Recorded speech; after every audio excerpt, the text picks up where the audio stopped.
What would you say is your favorite part about this particular week of the year, this week between Christmas and New Year's?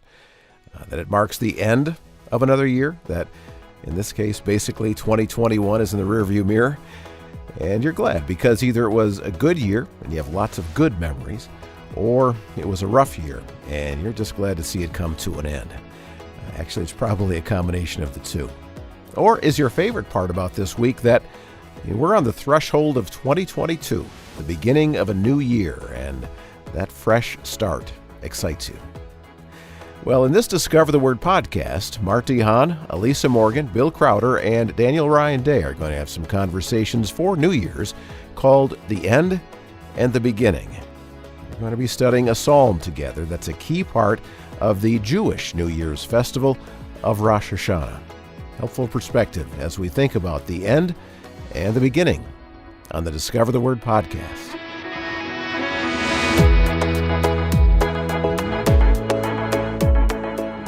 Great to have you here. Glad to have you as part of this small group Bible study from Our Daily Bread Ministries. Because normally at this time of year, we spend some time thinking and reflecting back on the past 12 months and the good and the bad of what happened over the course of the year. And then we also spend some time thinking about the year ahead and what 2022 holds, usually with some optimism and maybe some angst and anxiety as well. And our hope is that having this psalm be part of our discussions will provide some needed perspective for the end and the beginning, because that's where we are this week. So let's pull our chairs up to the table, or actually join the Zoom call, and get our last podcast for 2021 underway. Now, Bill is leading, and he asks Elisa and Mart and Daniel this question. Do you have any New Year's traditions? Not really, honestly. Although back when my family and I lived in Colorado, we really enjoyed watching New Year's, the ball drop in New York at 10 in Colorado, and then going to Sounds bed. about right, yeah. Man, I haven't seen the ball drop in years and years either, you know? You guys are on the East Coast. It's kind of the time to get rid of the old poinsettias about New Year's, the end of the Christmas decor. Oh, exactly. You know, I grew up in the South, and there was a tradition of eating black-eyed peas on New Year's Day. It was something about luck. I have no idea. I've really never looked it up. And, you know, I used to panic if we didn't have a can of black-eyed peas in the cupboard. But, you know, I haven't done that in years, so I confess. And for me, too, like, it's birthday eve for me on New Year's. Oh, that's right, Daniel, right? yeah. So I'm more focused on January 2nd than January 1st, too. When I was growing up, we had a tradition, not black-eyed peas, but it was cabbage. Oh. You'd eat cabbage, and Mom and Dad would put coins in it. Put what? Coins. Trying to choke you? I don't Yeah, get it. well, you know, the whole idea was you were hoping to get a quarter or a couple of quarters or something. I usually only got pennies. New Year's traditions don't seem to have as much play in our culture as Christmas traditions do, for sure. Mm-hmm. But on the Jewish calendar, New Year's is called Rosh Hashanah, and it has some really interesting traditions that might help us as we move toward New Year's and the start of another year. And Rosh Hashanah is the first of the fall festivals. Some of them are in the spring, the rest are in the fall. Rosh Hashanah comes first, and it's also called the Feast of Trumpets. So Rosh Hashanah is not celebrated on New Year's Day or New Year's Eve. It's celebrated in the fall, correct? Well, here's where it gets really fun. Okay. There's 3 New Years in Israel. There's the calendar New Year on January 1st. There is the ecclesiastical New Year, which comes in the spring with Passover in the month of Nisan. And then there's the civil New Year, which comes in the fall with Rosh Hashanah. Okay. So you can kind of pick your own New Year if you want. Start over a lot of times. Okay, so back to the trumpets. Yeah.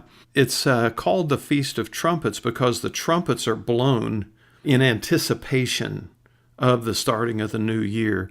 Now, when I say trumpet, what do you think of? Something that's made out of brass or silver and has 3 valves. Yeah. But that's not what they would have used, is it? No. When they talked about trumpets, what were they talking about? A shofar, Which would be a ram's horn, right? Yeah, a ram's horn. They would blow the ram's horn. Now, have you ever tried to blow one of those crazy ram's horns? Yeah, it's hard. And you think whoever first thought of this, Yeah. putting your lips to a detached ram's horn, okay? And if you get a sound, it's funny. Yeah, it's a weird sound, but that's what they used at worship times, at festival times. What would happen is for the whole month leading up to New Year's, the trumpet would blow every morning, and we'll talk about why that is. And then on the day before New Year's, to launch the New Year's, the trumpets would blow after Psalm 47 had been read.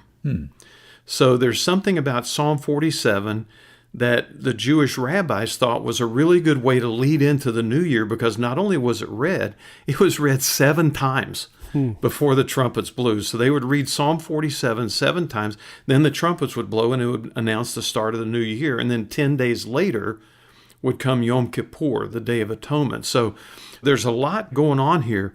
But when you think about the Jewish rabbis picking out of 150 Psalms, this one to launch the new year, it makes me kind of wonder if we might be able to find some stuff that can help us as we get into our New Year. So, Daniel, would you read the superscription to Psalm 47 for us?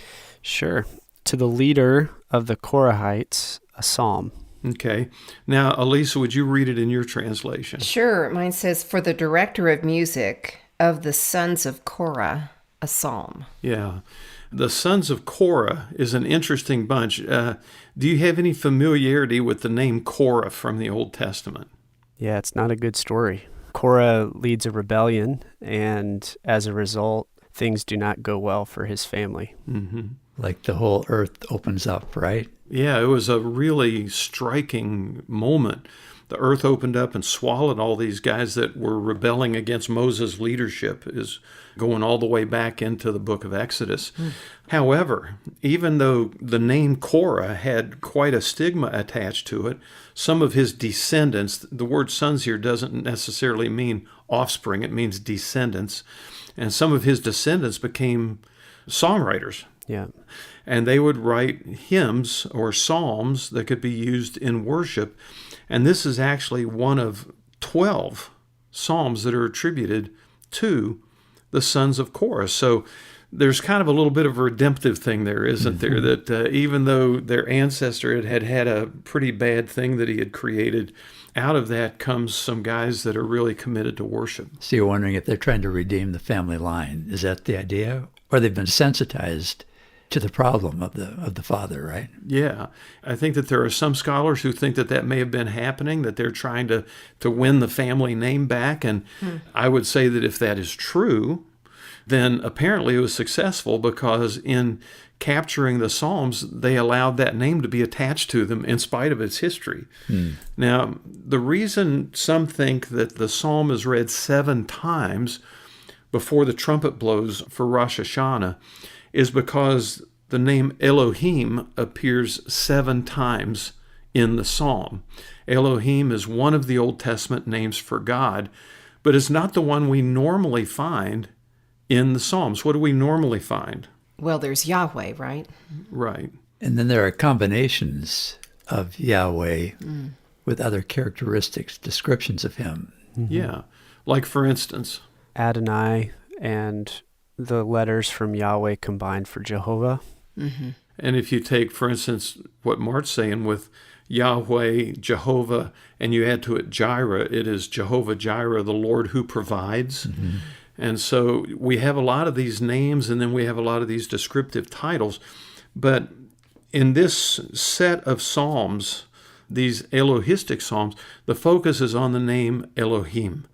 It's really the oldest of the names of God in the Bible, isn't it? Well, it really is. It's the name that appears in Genesis 1 Yeah. to describe the God of creation and so forth.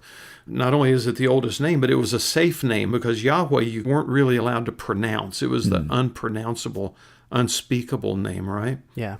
One more thing about the psalm, and then I'd like for us to read it together.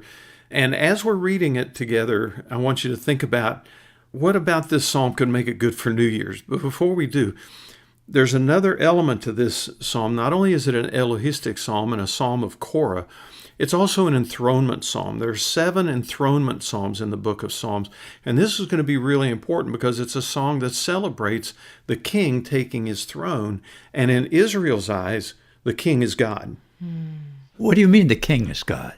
Well, in Israel, they viewed the nation as a theocracy where God was king.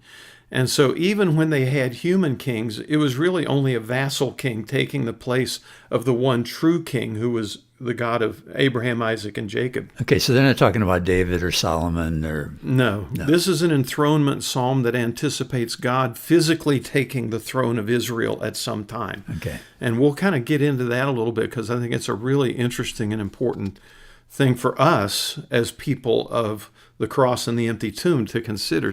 So just to get us fully invested in Psalm 47, let's read it all the way through. It's only 9 verses, so we can do this. And as you read through it, listen again for things that might make this one that's good for launching into a new year. See if you can find those things. So, Mart, you want to start us off? Okay, clap your hands, all you nations. Shout to God with cries of joy. For the Lord Most High is to be feared, a great king over all the earth. He subdued peoples under us and nations under our feet. He chose our heritage for us, the pride of Jacob whom he loves. Selah. God has ascended amid shouts of joy, the Lord amid the sounding of trumpets. Sing praises to God. Sing praises. Sing praises to our King. Sing praises. For God is the King of all the earth. Sing praises with a psalm. God reigns over the nations. God is seated on his holy throne. The princes of the people have assembled themselves as the people of the God of Abraham, for the shields of the earth belong to God. He is highly exalted. It doesn't really seem on the surface of it that there's a whole lot of New Year's in there. But I'm going to suggest that it's worth digging into and finding out if maybe those rabbis were onto something after all.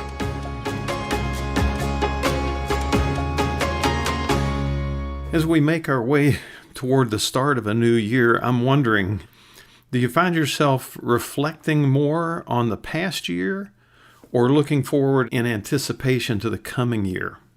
I think reflecting more on the past for me. Yeah. During that time of year, if you watch television, you get a lot of recaps, a lot of summaries of past events, people that have passed, crises in the nation or the world. Mm-hmm. Yeah, that's a good point. And I think I do look back. I look forward as well. Evan has a practice. My husband, Evan, has a practice of selecting a word for the new year. And he'll focus in on that word and just prayerfully consider what God might be doing in and around and through him, where that word focuses. And so that's kind of interesting. He journals about it and begins to kind of walk toward that word and what God might want to do. Elisa, is it a word that he's impressed with, or what brings that word into his life? Yeah, it's a great question, Martin. He prays about it. Sometimes this word, I think, had been healing. Another word had been watch. Another word had been perspective. And it's just a season of where he feels like the Lord is directing him and growing him. Okay. That's good. I think for me, it's a little bit of both. I think there's always like a little bit of a time that I'll spend with Rebecca or with friends or something, thinking about what has occurred in the year, maybe some highlights or lowlights. But I think also there's something so joy-filled too about fresh starts. Mm-hmm. And sometimes we really need those more than others. And so I think that's kind of the time of year that I tend to think about that too. What are some areas that need a fresh start? Okay, so in a personal way. Yeah. Yeah, I think when you consider stepping into a new year, in one sense, what's the big deal? I mean, you're turning a page on a calendar, but nothing really changes substantially. Mm-hmm. It's not like if I've been ill, all of a sudden I'm going to be well because it's January 1, or if I've had financial problems, suddenly those are going to clear up because we've started a new year. Realistically speaking, nothing changes.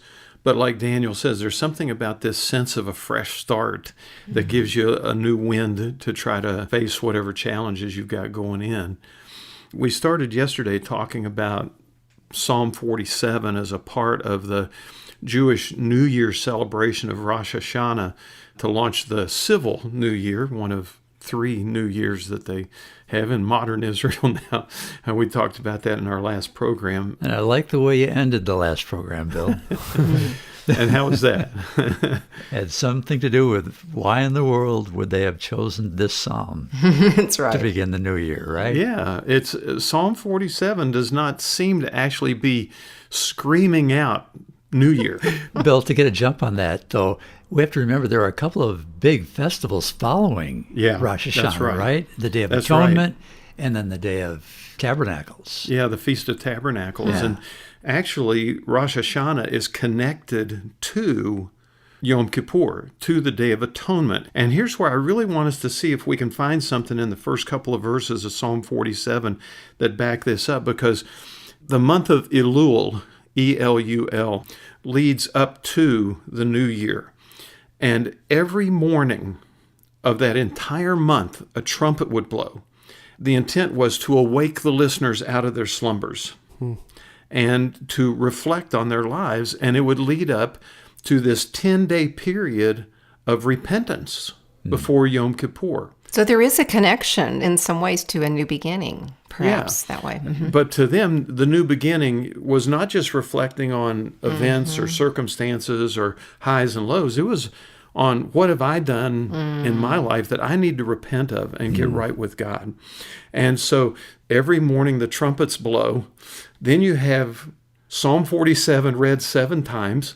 Then you have the trumpet blow to launch the new year. Then comes what they call the days of awe, where the people then examine their lives and deal with repentance leading up to Yom Kippur for the Day of Atonement. Now, a part of that is Erev Yom Kippur. Erev Yom Kippur is kind of like Yom Kippur Eve. It's the day before Yom Kippur. And on Yom Kippur, the people are made right with God through the Day of Atonement. But on Erev Yom Kippur, you're supposed to make yourself right with your neighbor. Because how can you be right with God if you're not right with your neighbor, is the thinking behind it. So that's how this was used liturgically. And I think when you think about the days of awe as a title for what they're getting ready to step into, maybe we can see some reason for that in Psalm 47, verses 1 and 2. So I'd like to hear it in a couple of different translations. Who'd like to give us a translation? Sure, I can start. Clap your hands, all you nations. Shout to God with cries of joy. For the Lord Most High is awesome, the great King over all the earth. Daniel, what do you have? Yeah, mine's really pretty similar. Clap your hands, all you peoples. Shout to God with loud songs of joy. For the Lord, the Most High, is awesome, a great King over all the earth. And Mark, what do you have? Okay, I've got, come everyone, clap your hands. Shout to God with joyful praise, for the Lord Most High is awesome. He is the great King of all the earth. Okay, we heard in a couple of those translations the word awesome. So the concept of days of awe all of a sudden starts to line up, doesn't it? Yeah, I heard that. What are they in awe of? God. Yeah, like of his power, his might. There's an awareness of his justice, right? Like one of the things, this is an ancient peoples in an ancient time. So the word awesome is not like we use it today where it's like, dude, that is awesome. It's much more of a reverent amazement at like, this is the God that created you, so he could kill you, right? Like he could wipe you out. And so there's an awe, a fear-inspiring amazement at how powerful this God is. That's good. And how holy he is, how other than us. Yeah. Elisa and Danny, you're hearing then high thoughts, good thoughts, reflective and appropriate. Bill, what I wonder about, it seems like so much of their history was just the opposite. So much of the Old Testament narrative is the people not at their best, not thinking this way about God. Yeah. And I think that probably that's not just a problem for the ancient world. I think probably we struggle with that from time to time as well. Sure do. Because I think anytime God gives us what we want, we tend to think highly of him. And when he says no or wait to whatever we're praying about, we tend to not think so well of him, even if we might not voice it in the way that they did. I think this is a timeless human problem, remembering who God is, regardless of my circumstances at any moment in time. Because when he's not coming through for us, the tendency is to look somewhere else, right? That's right. Yeah. And they looked somewhere else to the gods of the nations, and that was part of what would bring problems in their relationship with their God and cause discipline to happen. I mean, the whole book of Judges is a cycle of that, them departing to worship false gods and God having to bring discipline to pull them back. And so they have a history, you're exactly right, of not always thinking as highly of God as they should. Yeah, I was going to say, is there any way we can relate to this, Bill? Yeah. Yeah, absolutely. This is our story as well. Yeah. There's another thing here I'd like for us to think about, though. This is a Jewish psalm being sung in anticipation of a Jewish feast time. And yet, what's that first verse say again? Oh, clap your hands. And what else? All peoples or all nations. All nations. Even though this is a Jewish psalm for a Jewish celebration, there's an invitation to the world, to all the nations, to all the peoples, to come and be a part of celebrating this great God. Yeah, that surprised me when I read it the first time. Yeah, it almost echoes back to what Israel was supposed to be to the world. The calling was to be a light, to be good news to all the world, and it often wasn't. But that was what the original vision of what Israel should be, is this people of God who the goodness that flows through them flows out to all peoples in the world. Yeah, I think it's fascinating because the Jewish people were so exclusivistic. And like you said, Daniel, that wasn't their mission. Their mission was to show the world what a relationship with the one true God looked like so that they would want that relationship as well. And they often failed at that. They often actually were more attracted to the gods of the nations than to the one true God that they were supposed to be representing. And I think that's why when you come into this days of awe period of time leading up to Yom Kippur, it's a good time to self-examine.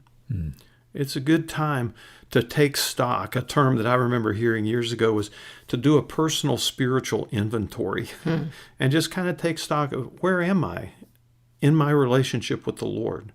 He's who he is. Am I representing him in a way that's appropriate? And I like the focus on starting there, starting with God. He's who he is, you just said. You know, as we're doing a spiritual inventory or taking stock of where we are with God, how beautiful to start with him. We typically start with us. When we start with us, you know, we have this veil between us and God. It's like I can only see my good or my bad.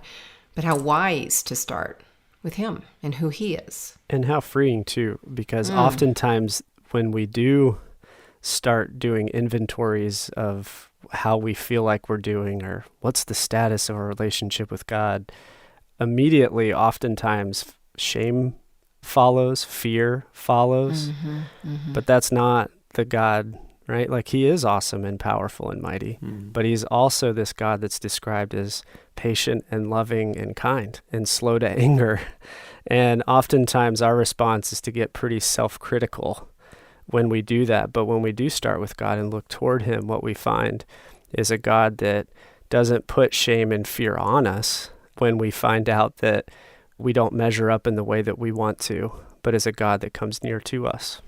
So in a sense, as we launch into the new year, there's no reason why we can't spend some time reflecting on who our God is, reflecting on the past year and what has happened and how he has shown up, and times when we've struggled with what seemed like his silence.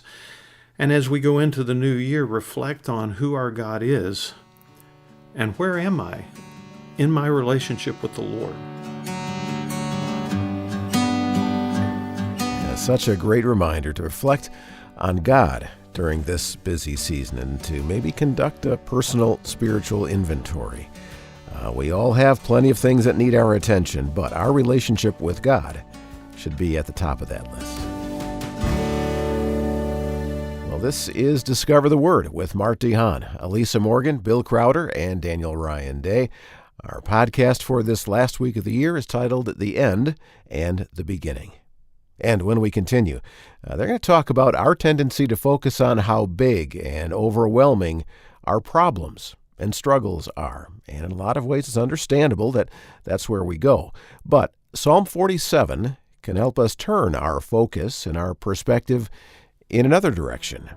and we'll discover how in 60 seconds. Well, you often hear me say that Discover the Word is part of Our Daily Bread Ministries, and we also have a devotional that I'm not exaggerating when I say that millions around the world use for daily moments of reflection on God and His Word. I mean, when you're looking for it, you see it in so many places. I've seen the Daily Bread in churches and doctors' offices, restaurants, car dealerships, basically anywhere with a waiting area. And I remember walking into a neighbor's house one time and noticing that it was right there on their kitchen table. And I also remember getting a ride one time from someone, and I looked up and saw that a Daily Bread was clipped to his sun visor. Yeah, it's humbling to think about, but it's true that literally millions around the world each day use the Our Daily Bread. With compelling stories surrounding a specific Bible passage, this devotional provides spiritual nourishment and encouragement for each day. I think in the busyness of life, it's tough sometimes to find time to slow down and to focus on our relationship with God. But Our Daily Bread has helped so many develop an ongoing habit of spending time in Bible reading and prayer. So simply go to odb.org to discover all the ways you can read Our Daily Bread. Just go to ODB for Our Daily Bread, odb.org. And now, back to this New Year's conversation about the end and the beginning. When you're in the middle of a difficult situation, and all of us have been in those, some are in those right now, why is it so much harder to focus on how great our God is, and we end up focusing more on how big the problem is? Because you can see the problem. It's right. And we can't see God most of the time. Eventually, if we learn to look for Him, we might see traces of Him. I just get overwhelmed sometimes by the particular problem that I'm excruciatingly going through. And it's so funny. I think about the Israelites where they're like, where's our food? And every day there'd be manna. And then it's like, why can't we have meat? And we just have such short memories of God's faithfulness, so that when we enter into a new problem or a problem returns, I forget that God is able and that He's faithful. I just forget. Yeah. And I think, too, when we deal with the really big issues in our lives, and maybe some of the small ones, too, those often are also times where doubts start to creep in for me, because it's like, where is God right now? Like, is He real? Is He really here to help? Because it doesn't feel like I would experience a problem like this if God was around. And so I think that's the other side, too, is not only do the problems feel big, but God feels so small that we wonder if He's even there. Yeah. And isn't there a sense, if we just back up, Bill, out of this, when we ask those questions, we're supposed to, aren't we? I mean, that's part of the purpose of allowing problems, not only to give us freedom to be who we are, but also to give us an occasion to ask the kind of questions that really ultimately should bring us back to God. Yeah. C.S. Lewis wrote a lot about faith versus doubt, and I think what you're talking about, Mart, and Daniel as well, is very similar to what he's saying, is that there's a direct correlation between having faith and experiencing doubt. If you didn't have any faith, there would be nothing to doubt. And if you didn't have doubts, there'd be nothing to trust. Yeah, because one drives you to the other at times, depending on what our circumstances are. It's really interesting to me how each one of you really tried to get at a core issue in this, why do we not see God and always see the problem? And I can honestly tell you, when I'm facing a big challenge, I'm not very philosophical. I go into solution mode. I try to start figuring out how I can fix the problem. My first reaction to a problem is not necessarily to look to God at all. It's to say, okay, what do I have to do to fix this? And then when I fail to fix it, that's usually when I turn to God and say, okay, bail me out of this mess that I've... Oh, yeah, I need you. Yeah. Yeah. So I think that the greatness of God gets lost either in doubt or in just the scale of problems that are so much bigger than we can handle, or sometimes in our own humanity and our desire to fix it in our own strength. And we lose sight of how great God is. Now, the way Israel responded to that in their history was with psalms that were called salvation history psalms. Now, when we think of the word salvation, what do we think of? redemption and eternal life through the death of Jesus, right? Just rescue, yeah. Yeah, his rescue of us from our failures, our sins, our wrongdoings, into relationship with the Father, into eternal life. That's what we think of. But when you hear the word salvation in the Old Testament, it's not talking about that kind of rescue, to use your word, Mart.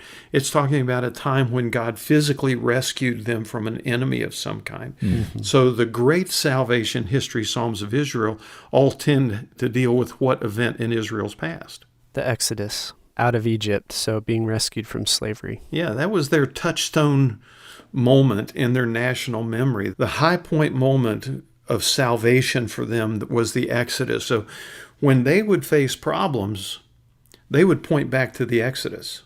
Once a year at Passover, they would remind themselves of the Exodus. Why? Because as they were facing problems all along, they were reminding themselves of the biggest problem they had ever faced, and that God was more than enough to handle it. Yeah.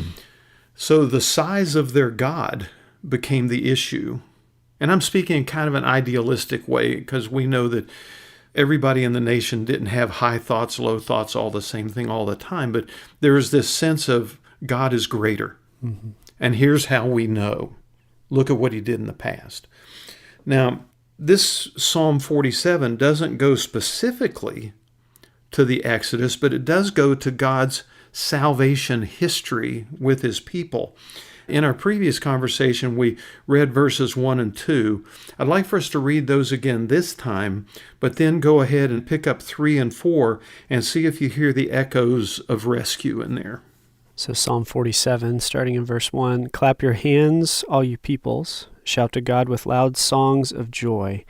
For the Lord the Most High is awesome, a great king over all the earth. He subdued nations under us, peoples under our feet. He chose our inheritance for us, the pride of Jacob, whom he loved." Okay, now, just one little thing first, and then I want us to focus on the rescue element. The phrase, the pride of Jacob, or some translations put it, the glory of Jacob, in verse 4, is a really interesting phrase, because sometimes it's used to refer to the land, that this was the inheritance that God had given to them, and that's what Jacob, which is another name for Israel, took pride in. But that same phrase is used sometimes in the prophets, and it's used in a negative way, that the pride of Jacob was, because we've got this land, what do we need God for? We're independent now. And so the term the pride of Jacob either has a negative or a positive, depending on how it's being used. And by recalling the name Jacob, that has all of its own baggage too. Oh, yeah. Yeah. Unpack some of that baggage. Jacob was a liar. Mm-hmm. I mean, he was all about Jacob. Yeah, he was a schemer. He was a manipulator. He used people for his own benefit. Yeah. And so Israel at its worst looks like Jacob. Looked like Jacob at his worst, yeah. Yeah. Mm-hmm. But in the end, Jacob had learned a lot, right? Yeah. In the end, he'd learned a lot, and he had learned to trust so that he didn't need to manipulate anymore, because he actually learned how to trust, which I think is part of the fascinating story of his life. But as we think about the pride of Jacob, they're in the land, they've been given the land, now they come to the new year, and they're celebrating the greatness of God by looking back over rescue. So where do you see the rescue here? In verse 3, he subdued nations under us and peoples under our feet. Yeah. Now, this is where things get sticky, because the all nations and peoples of verse 1 that are being invited to celebrate include the peoples that were subdued under their feet in verse 3. That is confusing. What do you do with that, Bill? It's really an invitation to those who have been defeated by God to look up to him as being their source now of life and strength. Hang on to that word source, Mark, because I think that's really at the heart of the issue. What impressions, Elisa and Daniel, are you getting on that all peoples and then peoples under our feet? Well, I am thinking about the fact that we're reading poetic literature, which I think matters. So the way language is used in a poem is different than a history.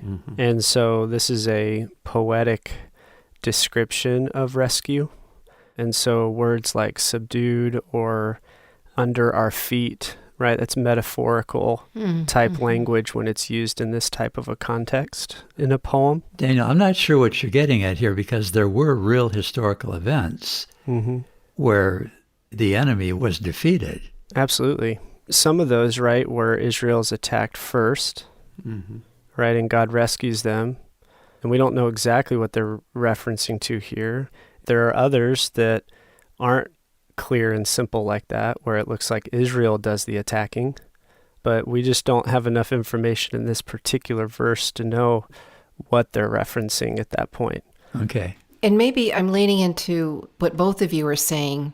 I would see clearly Israel is asked to recognize the rescue that God has provided for them. But in the same psalm, God is providing rescue for those who've been defeated. So that's for the all nations. So what's happening, and I'm seeing this, is a pop from, in this new year, Israel is asked to celebrate the awesomeness of God and his rescue, but also they are asked to be a light so that all nations can see that they also can be rescued by this God. Yeah, I like that, because my mind goes back to another time when it talked about all nations and all peoples, when it goes all the way back to the Abrahamic covenant, where the same Israel that God gave an inheritance to in the land is the Israel whose ultimate father, humanly, Abraham, was promised, through you, all the peoples of the world will be blessed.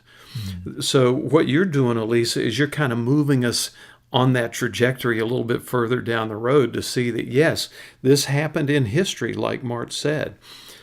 But it was part of a process to bring about not just a salvation from slavery or a rescue from a nation or an attack or whatever, but an ultimate rescue that would come about through these very people that God had chosen and given an inheritance to. That ultimate rescue, salvation, that comes through the cross and the resurrection of Jesus. Yeah, and I think that's part of why context matters so much, because when we get to verse 3 and we stub our toe, that comes after the beginning of the psalm that says somehow this is good news for all the nations. Yeah. And so somehow when we get to verse 3, if we're reading it and seeing it as bad news for the nations, then we're missing something. Yeah. And maybe it also helps us with the question you started with as we began this conversation is, why do we focus on our problems rather than God? I think we can be very myopic about our rescue, and forget that God is really about the rescue of all people. That's what his focus is on. And as we lean into viewing problems from his perspective, they take a different shape. I think this psalm can help with that, and that's another reason why Psalm 47 fits with where we are during this New Year's week. This is the Discover the Word podcast with Mart DeHaan, Elisa Morgan, Bill Crowder, and Daniel Ryan Day. And by the way, if you haven't signed up to receive our weekly study guide emails, you're missing out.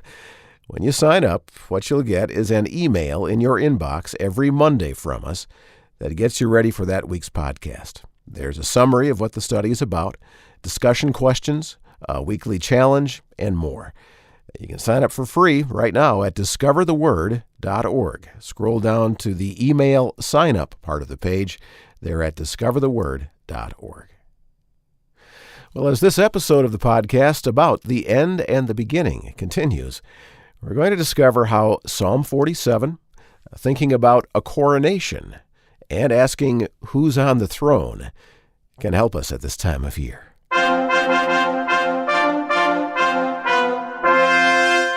Coronation ceremonies are pretty remarkable events. If you've ever watched one on YouTube or something, they're very different from a presidential inauguration here in the States. Do you know any of those differences, or can you remember any of those? Well, and to be honest, they are not common. And, we don't really have any modern day examples. I mean, the most recent one I can remember, and I wasn't even born yet, was when Queen Elizabeth was crowned way back in the late 40s, early 50s, somewhere in there. And, it's very, very glamorously royal. And I think we get very infatuated. We can probably better relate to a royal wedding, but that's not your point. Your point is a coronation. Yeah. Mm-hmm. Yeah, I mean, the closest thing that we have to understanding coronations are Netflix and Amazon Prime series where we could see coronations from the past. Definitely for my generation. Yeah, yeah. I don't know that I would know the difference, except for like a presidential inauguration is for a set period of time, and a coronation is until the person dies. So that would be a little different. Good point. And isn't there's just greater pomp and ceremony, isn't there, that we usually think of? Yeah. In England, the new monarch is crowned in Westminster Abbey. In a church. In a church and crowned by the head of the Church of England. So there is a spiritual aspect to, at least in the UK, that coronation compared to an inauguration of a president. And the oath of office is given by the Chief Justice of the Supreme Court. So listen to a couple of things. When Queen Elizabeth II was crowned queen, there were a whole bunch of oaths that she swore to fulfill, but let me give you just two of them because I think this is fascinating. She had to pledge to these two things. Will you, to the utmost of your power, cause law and justice in mercy to be executed in all your judgments? And will you, to the utmost of your power, maintain the laws of God and the true profession of the gospel? Whoa. That's Christendom, right? I mean, that's within the context of, Yeah. Well, when you think about coronations and crowning of a monarch and so forth, that brings us shockingly back to Psalm 47, because we talked about the fact in our last conversation that there's an element of a salvation history psalm to Psalm 47 as they reflect on how in the past God had rescued them as a nation. Now in this next part, it takes on the characteristics of what are called enthronement psalms, where God the King is seen as seated upon the throne, ascending to and taking the throne of Israel. So I want us to look at this, and once again, we're going to see if there's any New Year's stuff in here for us, but I want us to read this and keep in mind this element of enthronement. And as we did in the last program, I'd like for us to pick up again in verse 1 and read all the way through, this time to verse 6. And Bill, again, you just mentioned God the King. That's the head turner, I think. Yeah. And that's the big idea of Psalm 47. And I think the big idea behind why it works for New Year's, but we'll save that for a few minutes. Okay. But you're exactly right, Mart. I think that is huge. So let's read verses 1 through 6 of Psalm 47. Come, everyone, clap your hands, shout to God with joyful praise, for the Lord Most High is awesome. He is the great King of all the earth. He subdued nations under his feet, peoples under our feet. He chose our inheritance for us, the pride of Jacob, whom he loved.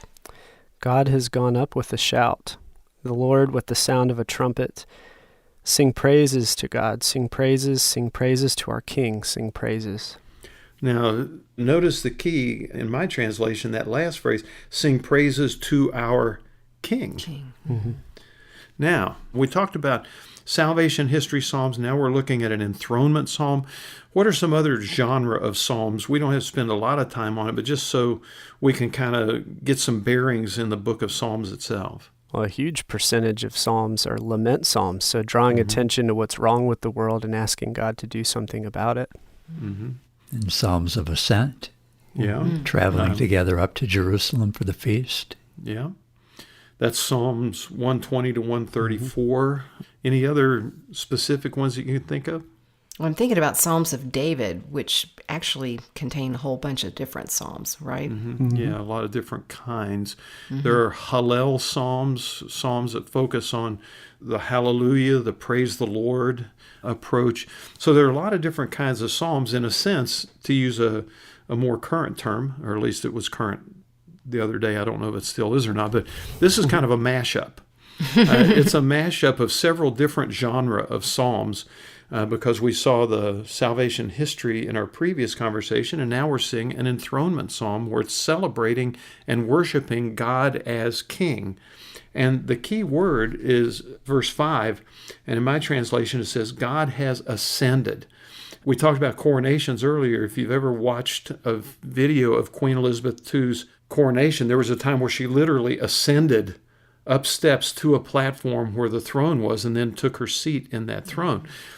that's the idea here. He is ascending to the throne to take his rightful place, and the people are acknowledging that with the phrase, sing praises to our King. Now, what's that have to do with New Year's? And, we're not just laying New Year's on here. You've talked to us about how this psalm is the one that is read at the beginning of Rosh Hashanah, which is the fall celebration, the Jewish civil New Year's, right? So We're not just laying New Year's on this psalm. No, and it's also read 7 times before the trumpets blow to launch Rosh Hashanah. So in the mind of the Jewish rabbis, this is all about starting a new year together.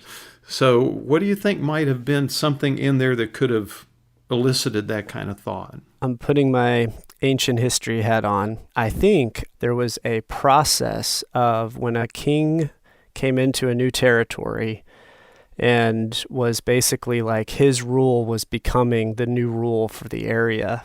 There was a celebration of that rule that took place over 7 days.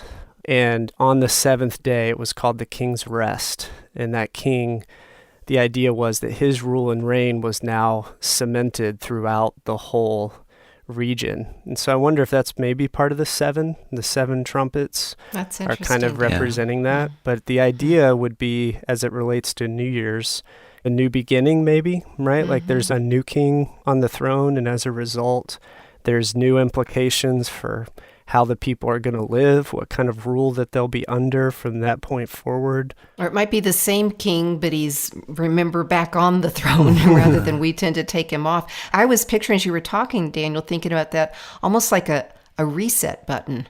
This is maybe a reset of, oh yeah, is God the king? Okay, you're helping me now, because it seemed like it was a portrayal of God's enthronement that was bringing God down somewhat rather than lifting him up. But when you talked about in the people's minds acknowledging him, maybe he was being lifted up in their minds. Yeah. One of the things about enthronement psalms too is they were often read when a new king was also put on the throne, as a reminder that unlike all the other nations where the king is God, right, a son of the gods, in Israel, no, there is still the God, and this king is under that God. And so there was a very different message that was being communicated as well every time a new king was put on the throne. I think that's really good, Daniel. And I think that there's a scene in the Old Testament where this was kind of acted out. In Old Testament Israel, the Ark of the Covenant symbolized, it wasn't God, but it symbolized God's presence among his people. And when David brought the Ark of the Covenant into Jerusalem, it was a symbolic gesture of God's presence among the people and his role as God among them, in a sense, reinstituted, because the ark had been gone for a while and now it's being brought back in. And as it's being brought back in, there was this tremendous celebration that took place as, in a sense, the Ark of the Covenant, symbolic of God, was going up. Now, another interesting thing about this psalm is that in some liturgical churches, because of the word ascend, this psalm is read on Ascension Day. Because Jesus ascended to the right hand of the Father as our King. When we think about Jesus being our King, that should fill us with the same sense of awe and wonder that the Jewish people should have felt when they thought about Jehovah as their King. Yeah. Now, when you think about this in terms of New Year, we keep trying to turn it back to that. In a previous conversation, we talked about why it's so hard to focus on the greatness of our God when we're in the midst of difficulty and problems. As Israel launches the new year, full of unknowns, full of uncertainties, full of question marks, I believe it was intended to give them confidence going into the new year, because they were being reminded God is on the throne. Whatever the coming year brings, God is here. He is in charge. Our trust is in him.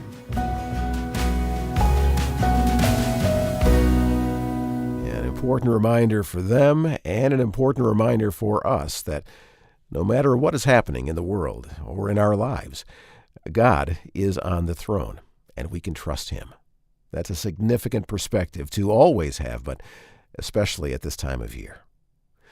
Well, another year of studying the Bible together on Discover the Word is about in the books. It's been another enjoyable year for us, studying with each other and with you.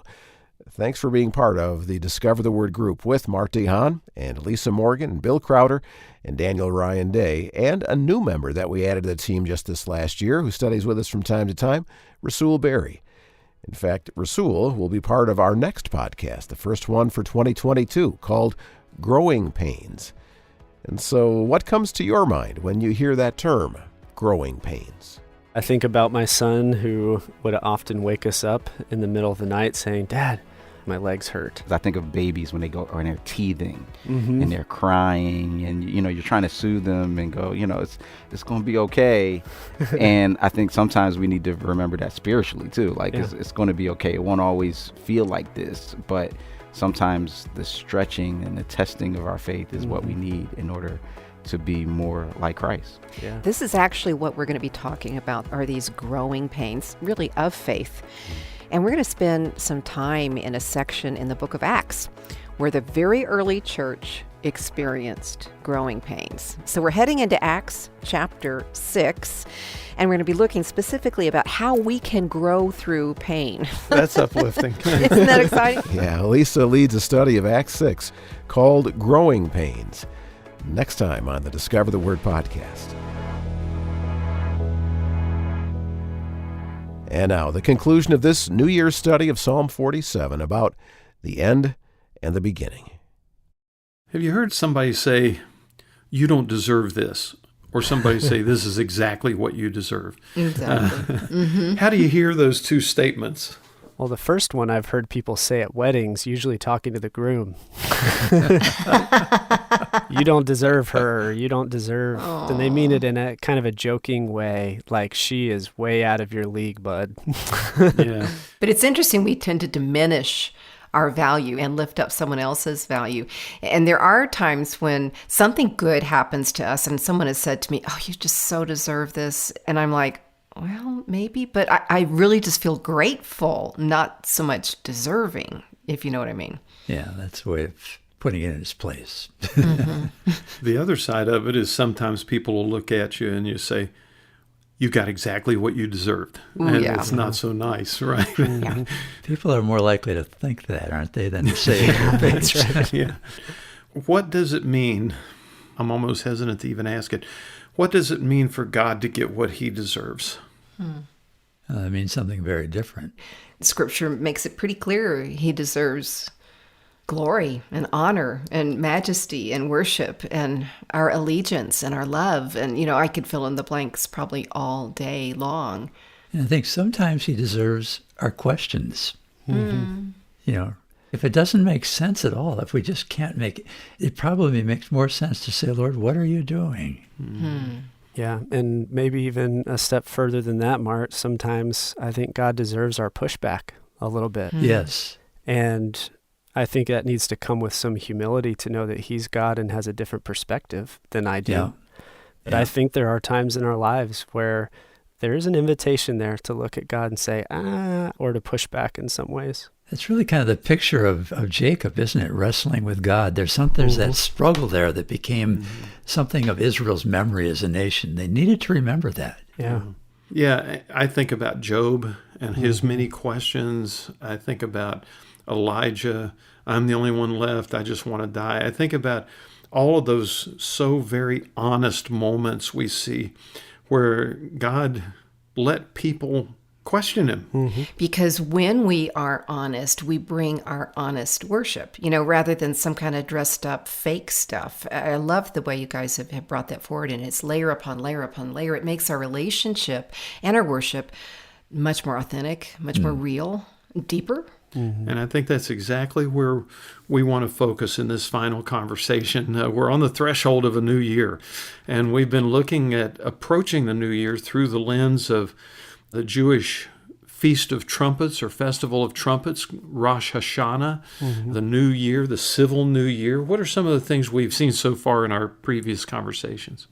Well, you kept talking about all the people were getting woke up in the morning by trumpets. And I just keep hearing that, thinking to myself, man, I hope that was later in the morning, because I don't know that I'd be ready to worship if somebody woke me up in the morning with a trumpet. It's an alarm clock going off, right? Yeah. Yeah. Yeah, for an entire month, every morning the trumpet would sound, and it was literally a wake-up call to people to awake from their slumbers and to prepare their hearts for repentance, and then ultimately the Day of Atonement, when the nation would be brought back into rightness with God. Right, because we talked about how those festivals follow each other. So Rosh Hashanah, the New Year's, then followed by the Day of Atonement. So, we've been looking at, as we close out a year and begin a new one, we often look back at what has happened, what God's allowed, how he's provided, and then we look forward, and we're grateful for new starts, for reset buttons, for hope. We're reminded, and that's one of the things the Psalm does, is of who God is and of his proper role in our lives and in the world, which is king overall. And lingering in my mind, though, is still that surprise that, Bill, as you pointed out, that this psalm was chosen to be a part of that celebration, of that anticipation. Yeah. I just never would have guessed that Psalm 47 would have been the psalm for a new year. It seems very unlikely, yeah. Yeah, and again, if you just read it on the surface level without really starting to really think it through or dig into it a little bit, it really does seem like out of 150 Psalms, you picked this one? Yes. It doesn't really seem to connect. But then when you start to unravel the threads of this, I think we're starting to see a picture of how this could prepare the people for the beginning of a new year and for the Day of Atonement. Yeah. Remember, they would read this 7 times before the trumpet blew to launch Rosh Hashanah. But still, verses 7, 8, and 9, the 7th time they hear it is going to be the last thing they hear before the trumpet sounds, which I think is kind of a cool thing to focus on. So as we've done in each of our conversations, let's start all the way back at verse 1, and let's read all the way through to the end of the psalm in verse 9, and let's listen to what God deserves.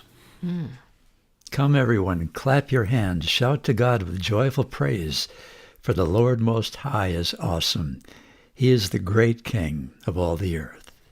He subdued peoples under us and nations under our feet. He chose our heritage for us, the pride of Jacob, whom he loves. Selah. God has ascended amid shouts of joy, the Lord amid the sounding of trumpets. Sing praises to God, sing praises to our King, sing praises, for God is the King of all the earth. Sing to him a psalm of praise. God reigns above the nations, sitting on his holy throne. The rulers of the world have gathered together with the people of the God of Abraham. For all the kings of the earth belong to God. He is highly honored everywhere. When you hear that last phrase, Mark, would you read that again? Because I think that is exactly what our God deserves. For all the kings of the earth belong to God. He is highly honored everywhere. Everywhere. It must be a now and not yet verse then, Bill, because you say that that's what he deserves, but I can't think of a verse that feels more not true right now than that verse. And yet it nudges me, Daniel, that in the true perspective of how God really looks at it all, it is true. It's just we don't recognize it and we don't obey it, and the kings don't all bow. But the reality is he's king over all. And it makes me think, how does that change how I live when I face problems and when I don't? Can I step back and see this is the God? Okay, but maybe I need to be honest, like we were talking about earlier. It sure doesn't look like it, God. Yeah. But maybe his honor is reflected everywhere in the trees, in the mountains, in the animals. And maybe his honor is reflected everywhere in a likeness of humanity. Where in the world did we come from? Where did we get this ability to think and to choose and to relate? There is honor there. Yeah. But you're right. We just don't see it so often. Yeah. I think, Daniel, your comment really speaks to this is an already not yet kind of thing. Even though the writer may have been singing out of the exuberance of God is king and we are his people and we're starting a new year, and what better way to start it than with God as your king? there's also a sense of prophetic anticipation. Yeah. Looking forward to when all of the nations of the world will bow before the King of Kings and Lord of Lords. There's a sense in which we look forward to the time when people of every tribe and tongue and nation will stand before the throne of God and will cry out in worship to Him, and will stand before the Lamb and will sing His worthiness and His praises and His honor. I think that everything He's saying was true to His moment, but there's a much better moment to come. Yeah. That we look forward to, because we get to be a part of that. We're part of all the peoples. We're part of all the nations. And we're part of those who have come to know this God through His Son, and look forward to that great day when He is highly exalted everywhere. And I don't know about you, but that's a whole lot better than New Year's Day to me. It seems, Bill, that it's implied here that God is to be honored everywhere. He deserves to be honored everywhere. And wouldn't it be something if in our own lives this year became more of that kind of a new and a fresh year for us? Yeah, I think that's really good, Martin. One of the, I guess, things that's been kind of nagging at the back of my head is the stark contrast between the way Israel starts the new year and the way that we tend to. Because for us, it tends to be very focused on what I can do better, how I can improve, New Year's resolutions and things like that. But how much more freeing would it be to start the new year just recognizing whatever I face this year, God's on the throne. So as you launch into the new year, remember, there's a God who is on the throne. He is our King. And whatever we face in this coming year, He will face it with us. Yeah, God is on the throne. That's what Psalm 47 has taught us. And so no matter what we may face in this next year, we can trust that God is with us and that He is in control of all things, and whatever comes, we'll be facing it with Him. You've been listening to the Discover the Word podcast with Mart DeHaan, Elisa Morgan, Bill Crowder, and Daniel Ryan Day, and that study was called The End and the Beginning. Now, Discover the Word is a small group Bible study from Our Daily Bread Ministries in Grand Rapids, Michigan, in which we invite you to walk with us through topics and passages that inform the way we read the Scriptures, challenge us as we live our lives as followers of Christ, and always point us to discover Jesus in the pages of the Bible. And here at Our Daily Bread Ministries, we have a great team that makes Discover the Word work. You hear Mart and Elisa and Bill and Daniel and Rasul, but there are so many more who are on the team, like Barry and Bill and Diana and Dave and Marissa, an engineering team of John and Curtis and Jim and Gabrielle, distribution teammates like Bobby and Ann and Ryan, and there's transcription and correspondence associates like Candace and Peggy and Luann and Kathy and Jody and Toria, Nicole and the team of folks she works with in marketing and publishing, Linda and Kim and their group who answer the phones. There's the team with Roger Kemp and his agency that work with radio stations. And of course, all of the radio station partners that air the broadcast version each day. The list really does go on. And so thanks to all those who are part of Discover the Word. Thankful for all of you and your part in the past and what's ahead of us in 2022.